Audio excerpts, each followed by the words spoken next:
the Twitch stage, New York Comic Con 2017 live. How you guys doing out there? Yeah. I got my boy Don Fubar here, and we are here sitting here. We're here. We're here. And we're sitting here. Yes, redundant. I love it. Nice. We got Robert Kirkman. How you doing with the Skybound, folks? Robert Kirkman, I'm here. Sean Makowitz, and Lorenzo De Felici. We're going to be talking about Skybound shit. Skybound? Yeah. Skybound? So, let's start off with the big thing that we just announced today. Yeah, we just announced a new book called Oblivion Song, co-created by this guy. I've got my arm around here because this couch is either I'm big or the couch is small. I can't really guess which one. Both. Couch is small. You're fired. But but it's a cool science fiction-y kind of book. I like to say it's post-apocalypse adjacent. Focuses on a guy named Nathan Cole, who is dealing with a situation where a large portion of the city of Philadelphia was switched places with another dimension called Oblivion. And so there's a large portion of the population that's stuck in this dimension. This happened 10 years ago. This guy, Nathan, is part of a program that used to go in and rescue them, but the program's been shut down. And now he has to, on his own, with his own money, string together his equipment, keep them working, and he goes in every day and risks his life to save these people that are just stranded in this other dimension. And it's a really cool action book with a lot of amazing monsters designed by Mr. Lorenzo over here. And it's a lot of fun. It comes out March 7th of 2018. March 7th, 2018. That's the cover. So it doesn't take place like right at the event. This event has happened 10 years ago. Okay, 10 years ago. So they've had this. Yeah, this is something that society's been dealing with for so long that they've decided it's a crater in the middle of Philadelphia, and they've largely forgotten it. They want to turn their backs on it. They want to, that's a thing that happened. We rescued everybody we could, and it's a real tragedy. But let's just move on. And Nathan is this guy that still feels for these people, still wants to rescue them, and is going after it. So he goes in and pulls them out. Yeah. Okay. Is there a? He's got this cool dimension hopping technology. So is there a cool technobabble name for it? It's nothing like Sliders. Damn it.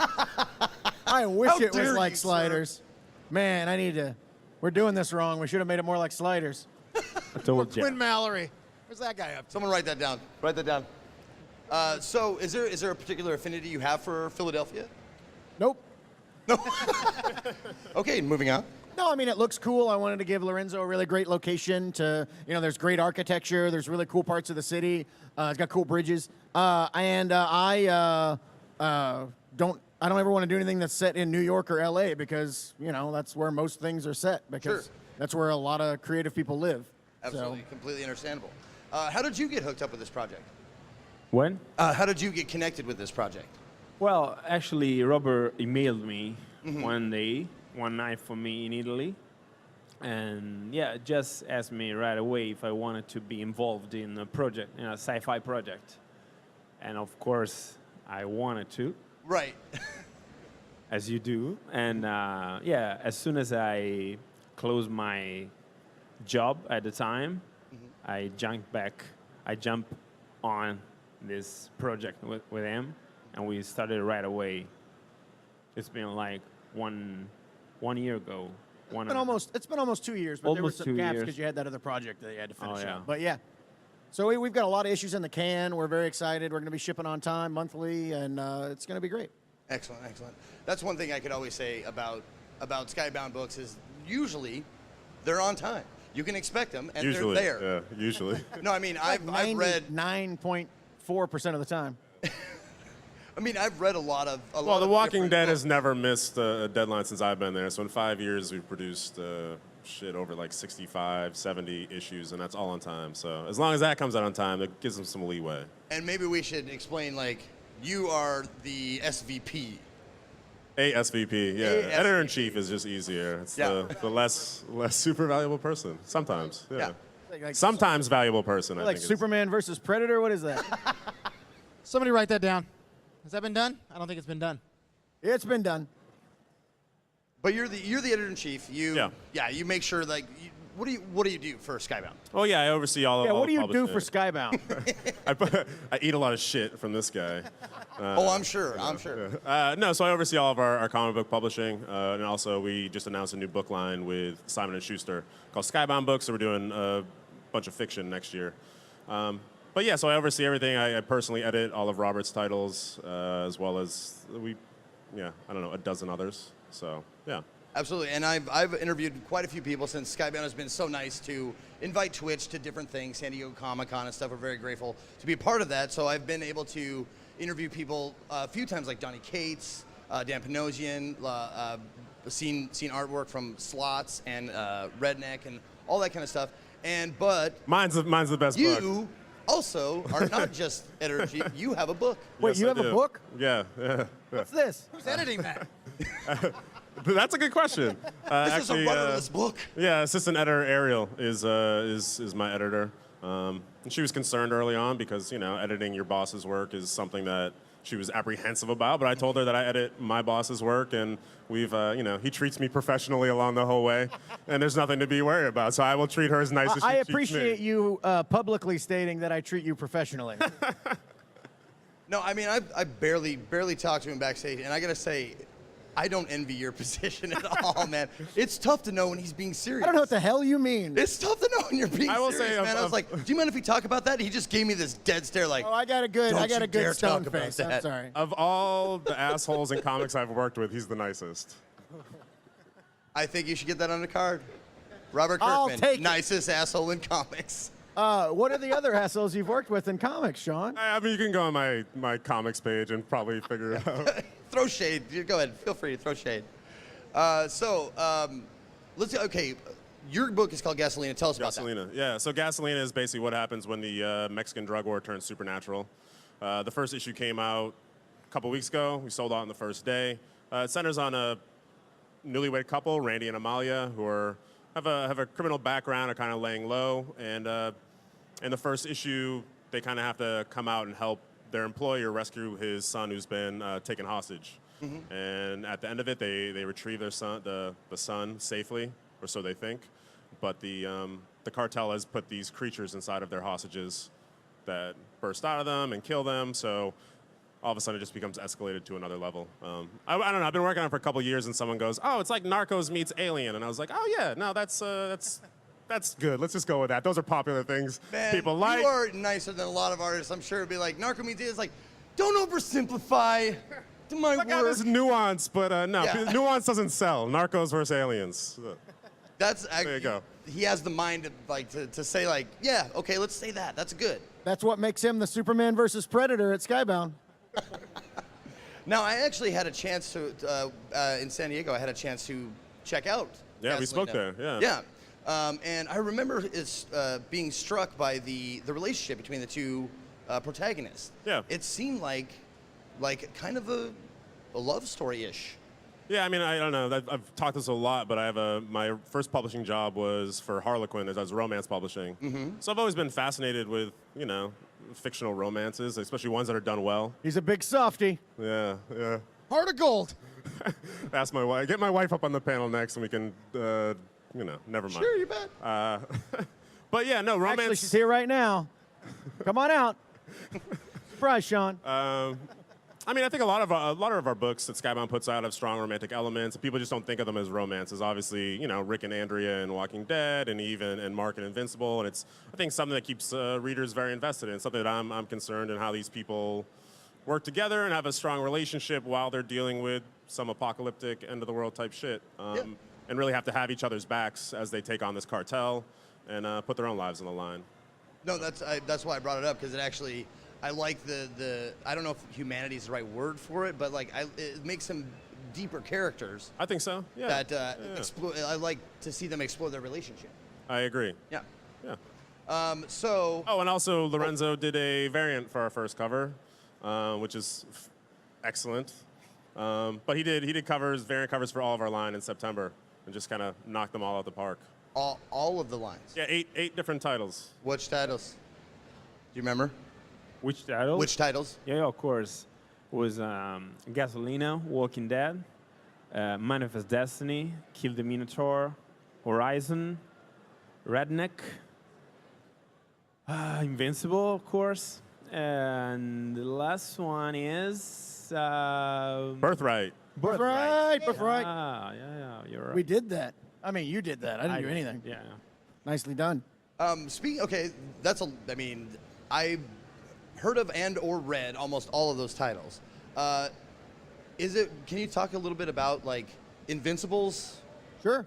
being, is it like wrapping up or? Yeah. No, that's okay. public. Okay, I didn't That's know if public. like That's not it was secret. something I could say or That's something. that's a selling point at this point. Okay, good. Oh, I only buy 3 more issues. Woo. How dare you? You're gonna be the Superboy versus Predator at the end of this. No, I mean, I think people are intimidated by looking at long-running superhero Right. series. When there's an end in sight, they go, "Oh, I can finally get on board this." Yeah, so I mean, we're wrapping up in January with issue 144. We announced at my panel earlier today that it's a double-sized issue. It's going to be 48 pages, half of which drawn by Ryan Otley, half of which drawn by Invincible co-creator Corey Walker. He's going to be coming back. Had recently done 6 issues before this big 12-issue storyline had started. And it's just going to be an awesome, epic piece of insanity. I mean, I'm really excited for what we're doing. I think Corey and Ryan are really excited about what they're drawing right now. And, we'll be wrapping things up soon, and it's going to be real bittersweet. We've been working on this book for 15 years, and coming to the end of the line and, telling the end of the story is it's pretty awesome. It's really cool to get there. So hopefully the fans will love it as much as we do.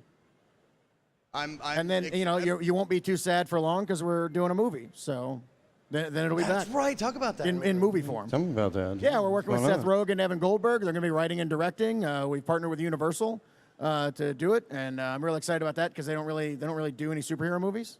Right. So we got a wide open canvas there to do some cool stuff, and it's going to be a really great movie. Well, man, and I gotta say, like, one of the reasons why I really kind of liked, and I'm not all the way like caught up with Invincibles. I think about 6 trades in. Why is this I guy? gotta catch Let's up. talk There's to this so many guy. things How much have you read? on. I'm caught up. I'm gonna. Hey, switch seats. Switch seats? Should I switch seats? No, don't. No, I'm sorry. But one of the things that struck me about Invincible is that it didn't feel like a superhero comic.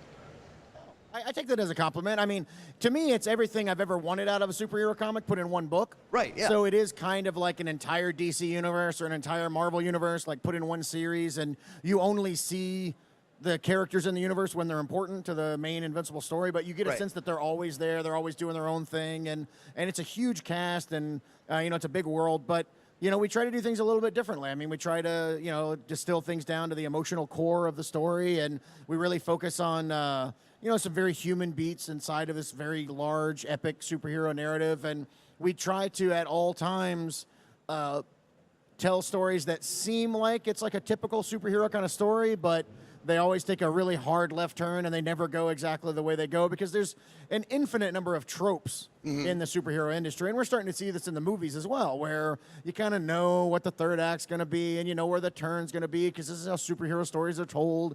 And it's a lot of fun with Invincible to be able to go, oh, yeah, you think we're going here? Well, guess what? Now this is happening. Well, and that's like, I gotta say, that's something you do quite a bit.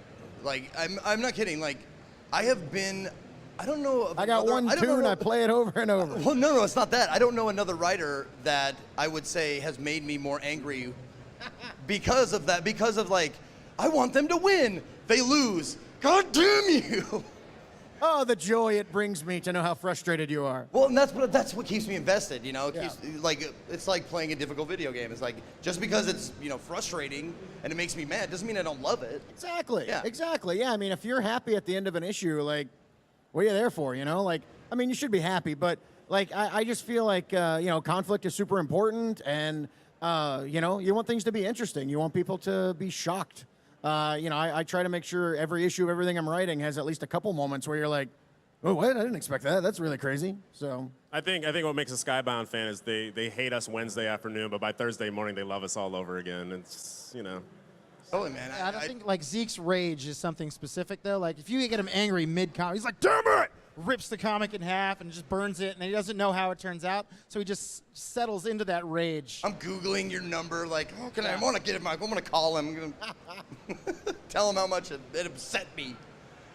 So, is there anything else you want to pimp for Skybound, like that's coming out? Like, because I remember I got to see some art from Slots, Dan Panosian. yeah, Slots in stores now, doing really well. Very excited about that. And Dan Panosian's super talented guy. It's a great book. yeah, we also have another title coming out next month called Evolution. Okay. We basically took the writer's room approach of Thief of Thieves and got some of the best horror writers out there.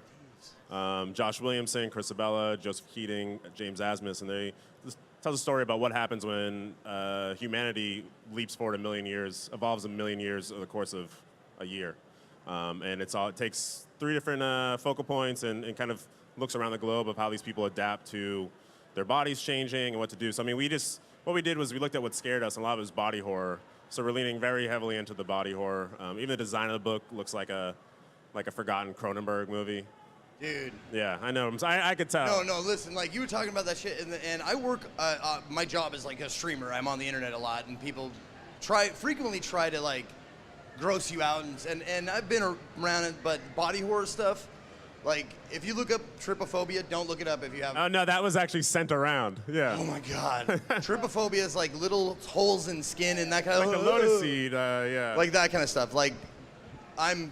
People Totally, get that, but yeah. I love that feeling though. It's like I was saying, like I love the feeling of being kind of disgusted and. But it's this scared. battle against people that want to stay human or what they perceive as human versus people that are starting to accept that they're becoming something new. And why is that a bad thing? They're basically Earth is saying, hey, you guys have tried your best, but you need to start adapting. And some people fight against that, and that's what the story's about. And the name of that book was again. It's called Evolution. Evolution. It comes out mid-November. Okay, and who's on the book? The writers are Josh Williamson, Joe Keating. Oh, you Chris said Bell, that. I'm and so the sorry. artist is Joe Infernari, and the colorist is Jordan Boyd. And it looks just beautiful and feverish. Yeah, it's great. Excellent. Can you talk a little bit about Outcast and how that's going? And Yeah, I mean, we have a new storyline starting in issue 32 of Outcast that's called Invasion. Okay. And it very much focuses on the fact that West Virginia is being overrun by these evil entities that Kyle has been fighting. He's, in a sense, losing the battle. And so it's about him kind of realizing that and trying to step up to, overcome that. He may succeed, he may not. Mm-hmm. Who knows? You never know. You probably won't. You just told us. I'm just calling. Yeah, it's a Kirkman. Or maybe he will, and I'll throw that curveball. He'll get a tragic flaw or something like that, and he'll just have to deal with it, like his hand's gone or whatever, They all like you die. did. It's one of my favorite people. But yeah, that storyline starts in December, so it's going to be real cool. And the series is still going on, right? Oh, yeah, yes. It's going strong. The second season of the television show has been somewhat delayed, as my Twitter feed is always asking me. And I know the date, but Cinemax is going to announce it very soon. But it won't be too much longer before you get to watch the second season. Excellent, man. Excellent. There's so much shit I got to catch up on. I got to catch up on Outcast. I got to catch up on Thief of Thieves. I got to catch up on Invincibles, man.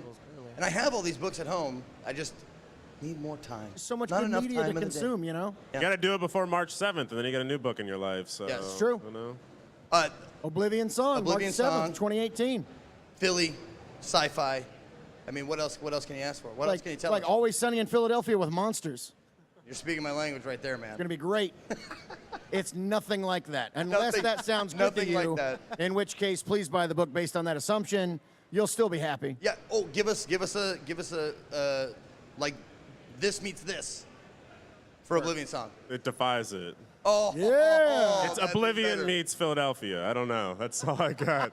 It's America meets Italy. It's everything you want in a comic book. Absolutely. So I actually wanted to ask you. I forgot, but I remembered. What other stuff have you like? What other stuff can we find of your work?